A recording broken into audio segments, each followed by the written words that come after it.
Certa vez minha esposa e eu fomos numa mecânica na zona sul de São Paulo, pegar um Jeep que foi doado para um lugar onde nós éramos voluntários e a gente tinha que levar o Jeep daqui de São Paulo até em Extrema, Minas Gerais.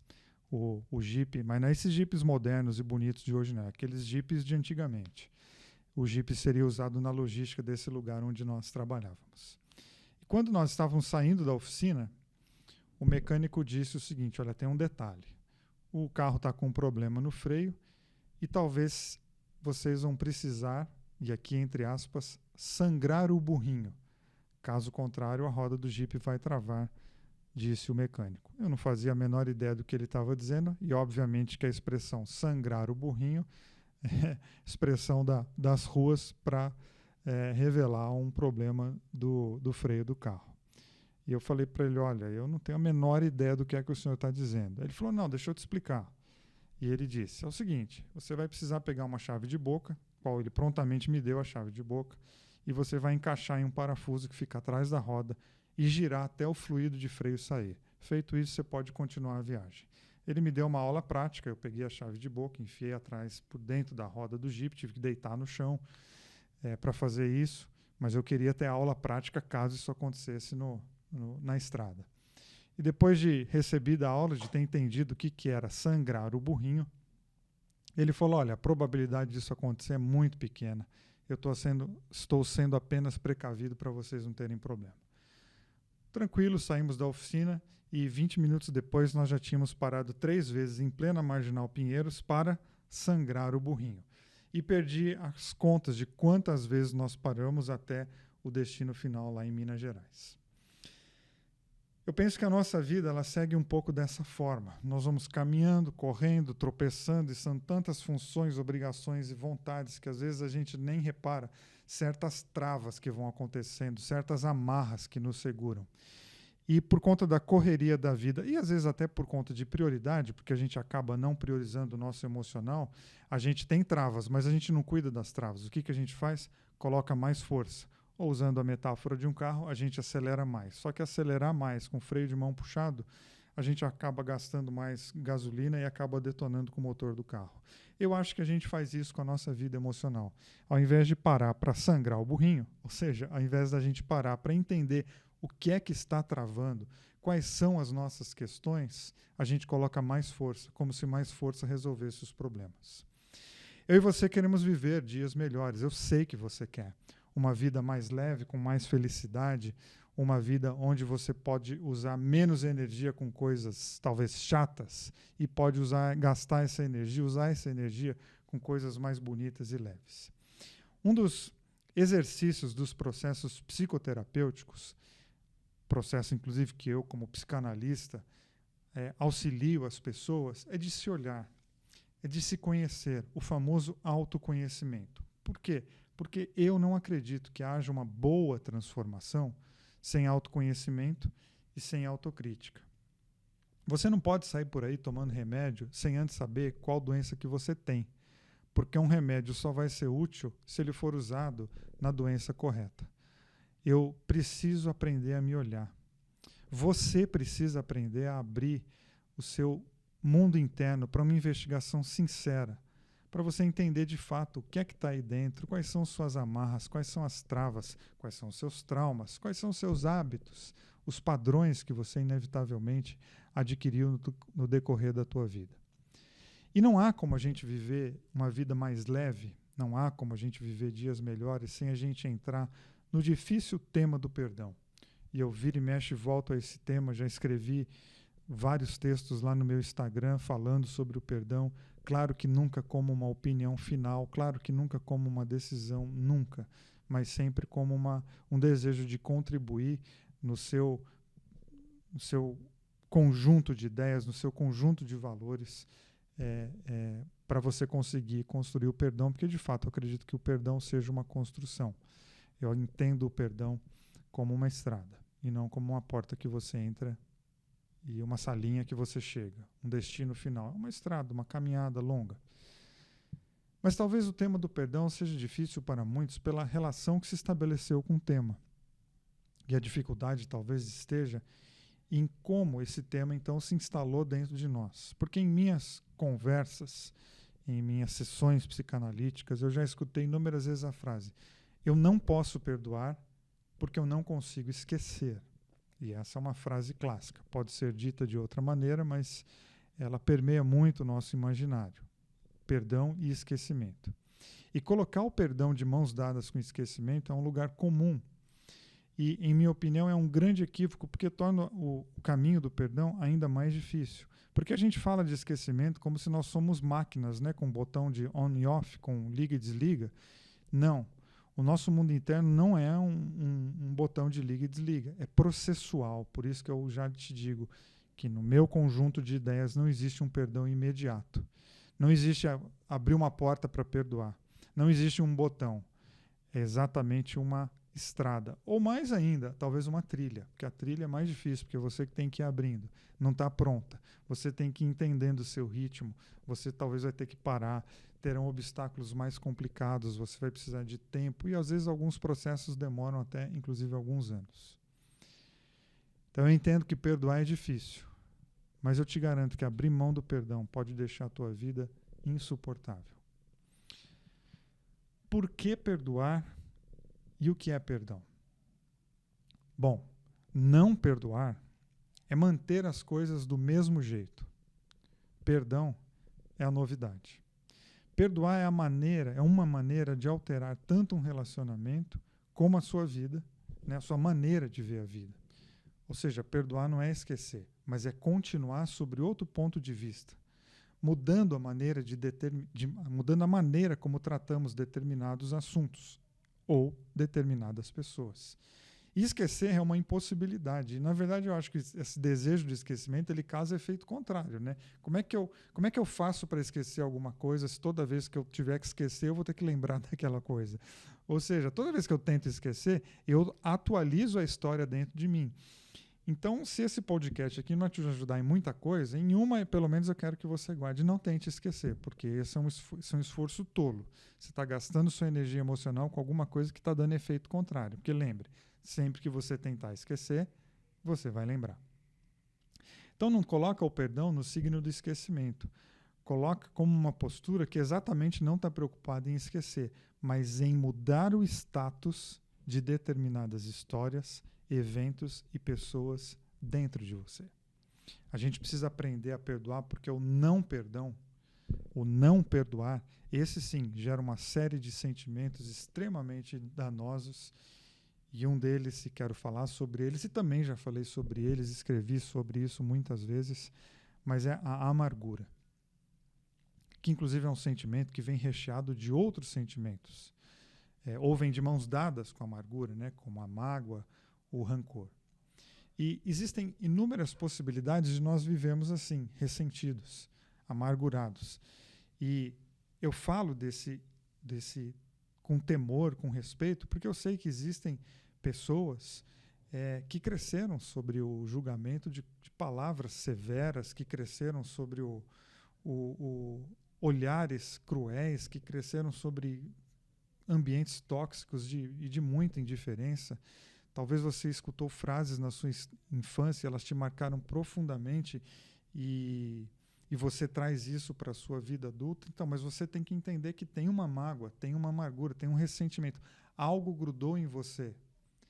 Então você vai argumentar, mas Vili, a amargura apareceu, foi fruto de um evento traumático. Sim, eu não estou desmerecendo a sua história. A sua história tem que ser respeitada. E eu respeito demais, inclusive, as dores das pessoas e entendo toda a dor de sofrimento como algo sagrado. Não é sagrado porque é bonito. É sagrado porque tem que ser respeitado. Toda dor precisa ser respeitada. Então, sim, a amargura nasceu de algo que foi dolorido, foi denso. Agora, você não precisa se punir por estar sentindo amargura ou ressentimento, mas você precisa se sentir responsável para ela não criar raízes dentro de você. Porque toda vez que essa raiz se fortalecer, você vai se abater um pouquinho mais. O ressentimento ele vai crescendo e vai roubando e vai matando as outras flores desse jardim. Quando ele vai criando raízes, ele vai detonando com as outras possibilidades. E uma hora a gente está se encurvando, está submisso a um passado triste e dolorido. e deixando de viver coisas bonitas no dia de hoje. Eu gosto muito de um pensamento do rabino Harold Kushner, que diz assim, abre aspas, entendo que nutrir ressentimento é outra maneira de deixarmos a pessoa que nos prejudicou continuar nos controlando. Se não elaborarmos o incidente e seguirmos com a nossa vida, o ofensor continuará a viver em nossa cabeça e fará com que nos sintamos impotentes. Ele não tem o direito a esse poder. Então, por que nós deveríamos dar a ele? Fecha aspas. Isso nos remete a outros questionamentos. Por que submeter a histórias tristes do passado se você pode construir algo novo hoje? Por que viver abraçado em eventos tão danosos e pessoas tão maldosas? A psicanalista Maria Rita Kell também tem um pensamento super desafiador que ela diz assim, abre aspas, o ressentimento não é uma mágoa que não passa, mas uma mágoa que a pessoa alimenta, fecha aspas. Aí você pode dizer, mas Vili, você não, né? Você está citando a Maria Rita Kell e ela está dizendo que eu estou alimentando. Bom, às vezes a gente faz o alimentar não é um movimento consciente, é inconsciente, exatamente porque eu não penso no assunto, não trago ele à minha consciência, exatamente porque eu não elaboro, exatamente porque eu não olho, essa história vai ficando dentro de mim e ela vai ganhando proporções, às vezes até uma autonomia dentro de mim. Então, nesse sentido, eu acabo alimentando coisas que eu deveria estar jogando fora, que eu deveria estar expulsando dentro de mim. Então, lembre sempre que o perdão é um favor que você faz a você. E nutrir o ressentimento só perpetua o poder do ofensor sobre você. E eu gosto muito de dizer isso. Você não perdoa porque o outro merece. Porque talvez ele, de fato, fez coisas ruins e não mereça mesmo. Então, não coloque o perdão sob o signo do esquecimento e nem do merecimento do outro. Perdoe porque você merece viver sem essa história colada na sua vida, definindo o seu dia a dia. Sem perdão, o ofensor continua morando na sua cabeça, reforçando a sua frustração e poluindo as suas ideias, inclusive com vingança. Repito, aquele que te ofendeu pode até não merecer o seu perdão, mas você merece viver sem esse peso, experimentando leveza na sua vida. Perdoar é, sem dúvida, se tornar o mais forte nessa luta. Foi o Gandhi que disse, o perdão é uma postura do forte, o fraco jamais perdoa. Quem é o forte e quem é o fraco? Eu e você. Nós dois podemos ser fortes e nós dois podemos ser fracos. O que vai determinar isso é que tipo de postura que nós estamos alimentando dentro de nós. Mas você ainda pode argumentar comigo. Então, você vai dizer, é porque você não sabe o que fizeram comigo. É verdade, eu não sei e mesmo se eu soubesse, eu não ia resolver porque eu não vivi o que você viveu. Essa história é sua. Mas o meu conselho é que você não deixe o passado tomar conta da sua vida, porque o passado ele é teimoso, ele fica tentando voltar toda hora no presente. E a gente tem que colocar o passado no passado. Usá-lo como uma referência. Usá-lo como um museu, que a gente vai lá, visita, aprende com a história, inclusive para que ela não se repita.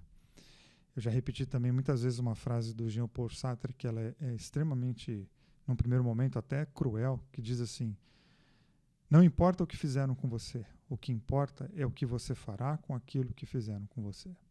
Eu sei que ela é pesada, é o existencialismo em sua face cruel, mas eu entendo que é um pensamento que nos chama a olhar para o futuro, quer dizer, o que foi está feito. E não tem nada que pode anular ou transformar as questões do passado. O passado é uma caixa fechada, blindada, inalterável. Ou seja, a gente não pode modificar a história que se passou, mas a gente pode sim tirar dessa história o poder para que ela não defina hoje, porque hoje nós estamos escrevendo novas histórias e a gente pode trabalhar para que amanhã a gente olhe para o dia de hoje e falar de fato, eu consegui reverter, eu consegui mudar o tema do meu livro, eu comecei a mudar o tom da minha biografia. Então lembre que fatos vividos, eles não podem ser alterados em sua natureza histórica, mas podem ganhar novos significados em sua natureza emocional. Ou seja, aquilo que está vivido, está vivido. E o meu desafio é dar um novo status emocional, inclusive para que eu lembre que nenhuma história do passado precisa definir quem eu sou hoje. Perdoar é mudar a intensidade de pessoas, histórias e eventos que estão em nós, influenciando a nossa vida de uma maneira danosa, com ressentimento. Eu gosto muito de pensar na metáfora do perdão como um barquinho que você coloca no rio e deixa o fluxo do rio levar. Mas não se esqueça que o rio é lento. Demora para o barco sair das nossas margens, mas cada dia ele está um pouco mais distante. Até que um dia esse barquinho está lá longe no horizonte, ele se torna pequeno. Ele não deixa de existir, mas ele não está mais aqui na nossa cara, bloqueando as nossas visões, bloqueando as nossas percepções e possibilidades. O Viktor Frankl, um médico judeu que viveu os horrores do regime nazista, ficando por 3 anos e meio preso num campo de concentração, afirmou assim, abre aspas, se houve um dia na vida que a liberdade parecia um lindo sonho, virá também o dia em que toda experiência sofrida no passado parecerá um mero pesadelo. Essas pessoas que passaram por histórias tão trágicas, tão doloridas, elas podem nos ajudar muito com o perdão, inclusive esse perdão real. Não essas ficções vendidas por aí, como por exemplo o esquecimento, mas é a capacidade humana, a capacidade que eu e você temos, podemos criar, gerar, adquirir, desenvolver, de ir mudando o status de pessoas, de ir mudando o status de eventos dentro de nós, de colocar o perdão como uma decisão, como um benefício pessoal. Por isso que também digo que na vida a gente precisa, comecei dizendo que a gente precisa de autoconhecimento, de autocrítica, e a gente também precisa de autoestima, porque o perdão é um ato de autoestima. É quando eu aprendo a me valorizar, é quando eu deixo de me preocupar ou colocar o outro em primeiro lugar, porque enquanto ele está em primeiro lugar, eu estou tomado pelo ressentimento e pela amargura. Quando eu começo a me valorizar, eu começo a me priorizar. Então, abre-se uma possibilidade de eu viver dias mais bonitos, dias melhores, dias mais leves. Não é uma resposta final, não é um podcast de alguns passos para você resolver problemas sérios. Eu jamais faria isso com você. Respeito toda a dor, respeito todo o trauma e sei que nada pode ser resolvido assim do dia para a noite. Mas eu sei que se a gente entrar em contato e trabalhar essas questões, a gente pode sim melhorar em muito a nossa qualidade de vida. Num processo lento e contínuo, a gente pode sim ter uma vida diferente. Eu sou o Vili Fomin, espero que esse podcast tenha feito bem ao teu coração. Se você gostou, peço que você compartilhe aí nas suas redes, nos seus grupos de WhatsApp, mande para alguém que está precisando. Estou também no Instagram e no LinkedIn, nos dois eu posto os conteúdos escritos sobre saúde mental, sentido de vida, autoconhecimento, entre outras questões relacionadas a esses temas. Espero você aqui em breve. Um beijo no teu coração e até a próxima.